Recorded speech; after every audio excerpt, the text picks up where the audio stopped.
Yeah, very good. Hi, Rachel. How are you? Hi, good evening. Doing great.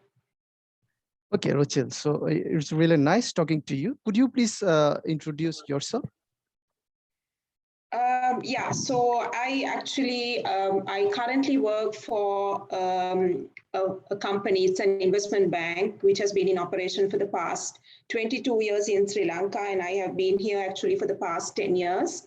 So, when I joined as the head of HR, and then the task for me was to consolidate the entire group. So, under the group that I currently operate, so we have an investment bank, we have Ceylon Tea Brokers, which is a tea brokering company, and we also have a logistics company. So in the investment bank, there are subdivisions, they run their own businesses.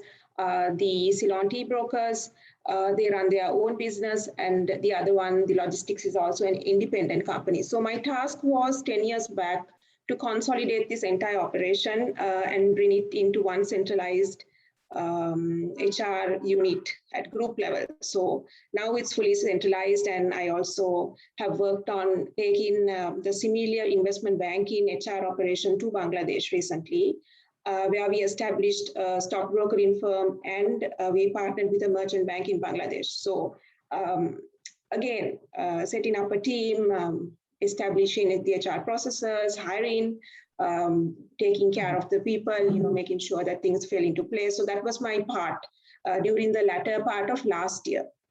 So tracking back, before I joined this organization, I was in a KPO BPO knowledge process outsourcing company again in Colombo.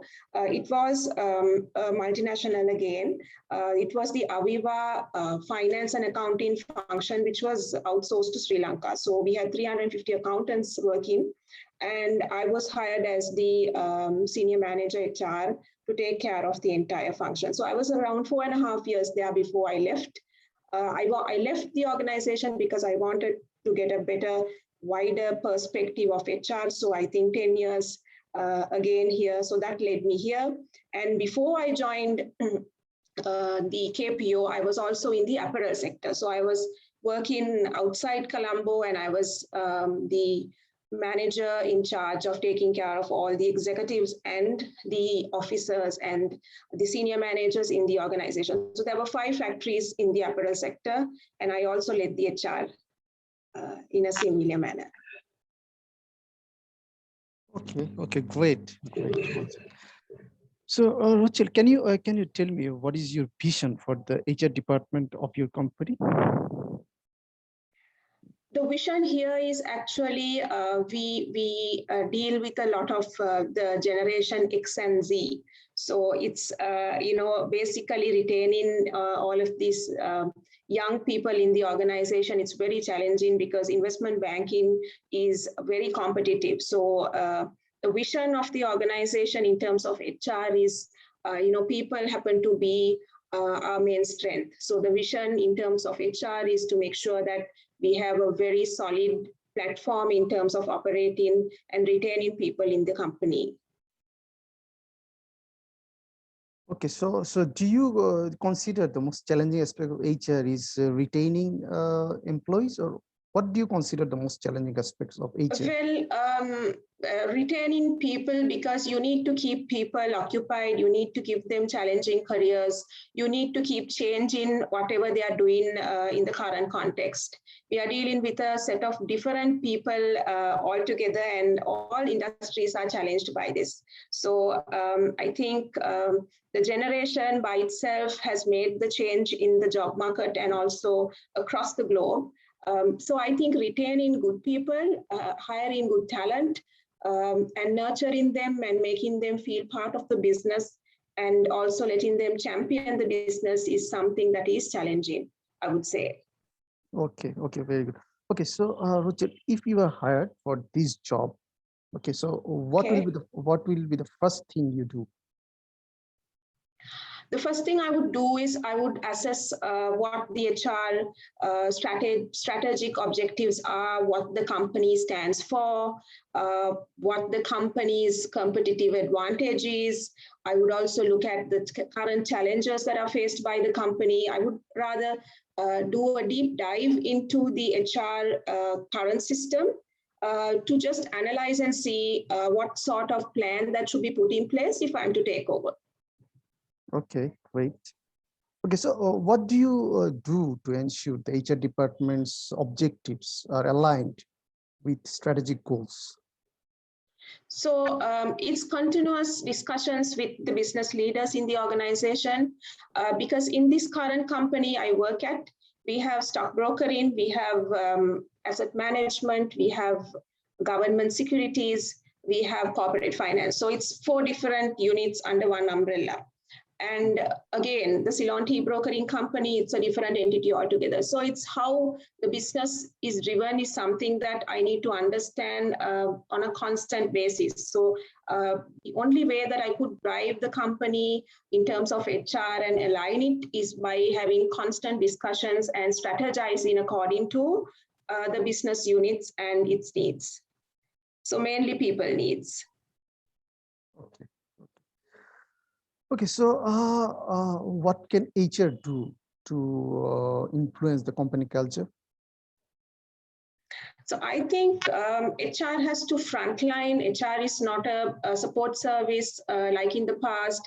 We shouldn't be confined to records and being very stringent in what we do. I think as HR people, you need to be a champion. You need to be with the people.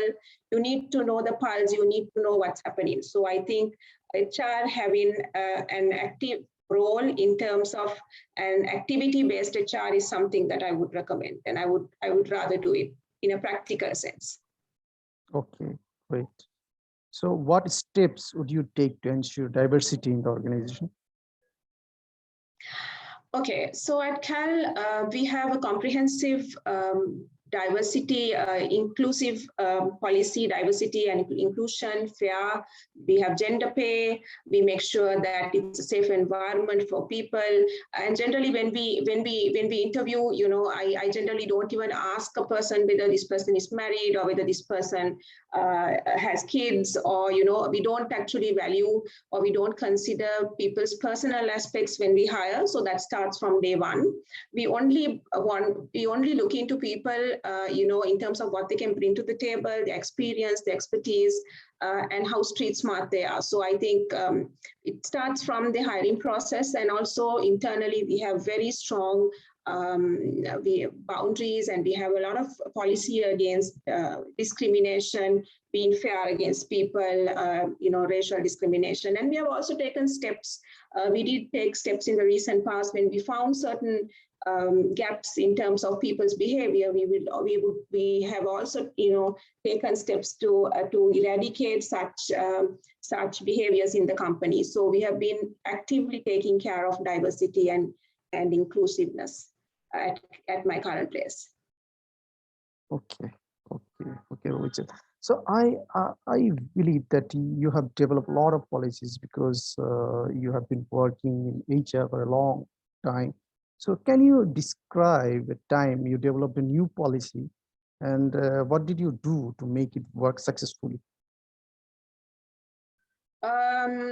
Okay, the most recent policy we did was we actually looked at gender pay. So in investment banking, rather, the general tendency is that it's a male-dominated industry. So there are very few females, and we observed that there was a lot of people who worked in the organization who were dissatisfied. It came through the employee engagement survey.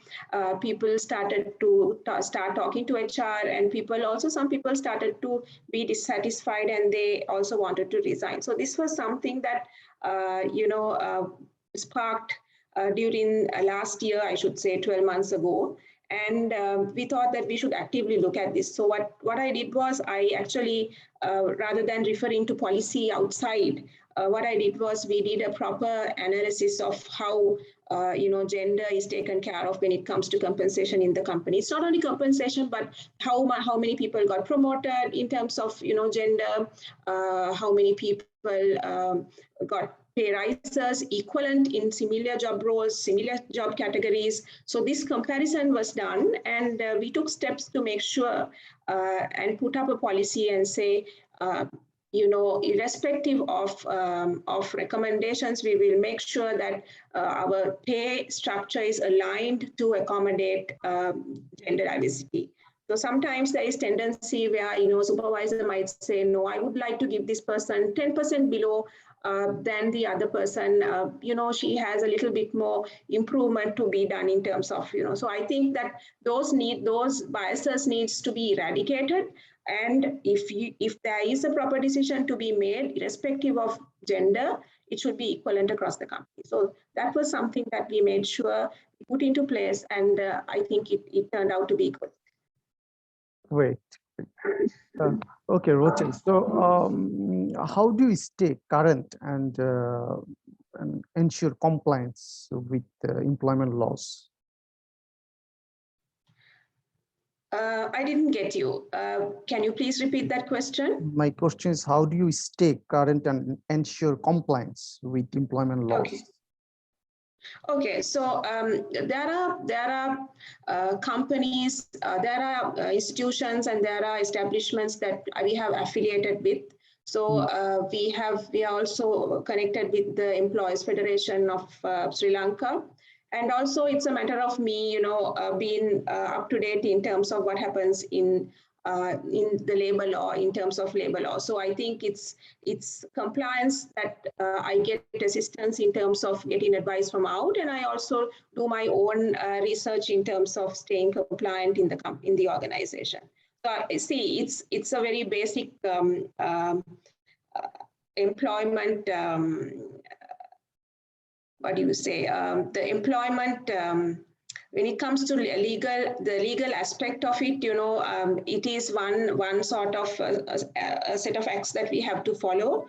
And if some amendment or some change comes, it generally comes through the HR fraternity. So I am very much connected and linked also with all these external bodies and people, so that I get myself updated and we make sure that compliance is taken care of. Okay, great. Okay, so Rochelle, so if one of the managers under your supervision made a serious mistake, okay, so what would you do in that situation? It depends on the type of mistake. I think you need to take a step back and think and see whether it was an intentional mistake or it was unintentional. So I think that needs to be ascertained first. Thereafter, it depends. If it was intentional, I would have a different course of action. If it was not, I'll have something else. If it is a breach of contract, obviously, the course of action will be totally different in terms of the code and conduct and the policies of the company. So it's a broad definition that I would give. I would rather first analyze and see what sort of mistake the person would have done, and then have steps in terms of having an appropriate way of looking at it. And if there are similar situations that would have happened in the past, I would also compare and see what sort of action the company would have taken to make sure that we are fair by everybody. Okay, great. Okay, so imagine one of the stakeholders is asking you to implement a policy while you think it will not benefit the company in the long run. Okay. So how do you handle this situation? I think all policies should be wrapped around the company, which is good. And especially when it comes to people, I think people are the asset of the organization. So I think it's very, very sensitive when you take decisions in terms of policy. So I would also check the pulse of the staff. I would also go back and do my research. Assess the impacts, the pros and cons, rather than going out there and saying no. So I would first evaluate, see whether it is feasible, whether there is an advantage, whether it will benefit the people. If not, I would rather give reasons and say, no, it wouldn't be, practical, or it wouldn't benefit the staff in particular. So that would be my approach. Great. Okay, so what do you think was your most important contribution to the workplace in your previous jobs? I think I played a very active role in terms of being with the people rather than being isolated from the people, away from the people. I think this is why my stint here has been 10 years at my current place, because I felt that I really, got into the business. I spent a lot of time with the people. I engaged a lot with people. So I think that has been my key strength in terms of working with a diverse set of people across. And it has been the same even back, in our offshore operation in Bangladesh. So I spent a lot of time in terms of, speaking to people, even, residing in Bangladesh over a period of time, just to make sure that I made people comfortable, that TAL is moving. My current place was moving to Bangladesh, even though it was during COVID and things were not certain. And, I built trust with them. So I think that has been one of the key aspects in me succeeding in my current and my former places. Okay. Do you feel you have any weakness? Sometimes I do, because I have this, I have this urge to get things done sometimes a little too fast. I just want to finish it fast. I want to see an end result to it. So sometimes I sit back and I slow myself down, and I understand that certain things take time. So I think that's a development area that I still have to make sure of. May I make rectify, and make and keep track of, rather. So I'm very vigilant about my actions. So I tend to take steps sometimes, but I pull myself back and I say, no, you need to slow down a bit. So, I mean, it depends on, the task and what the assignment is. It all depends. Okay, Rochel, thank you so much. It was really a nice discussion, and I was really enjoying. Thank you so much Thank you. again for your for attending this interview. So I wish you a very good luck for the next round. Okay, thank you. Oh, thank you very much. It was a pleasure to have met you. Thank you so much. Bye. Take care. Thank you. Bye.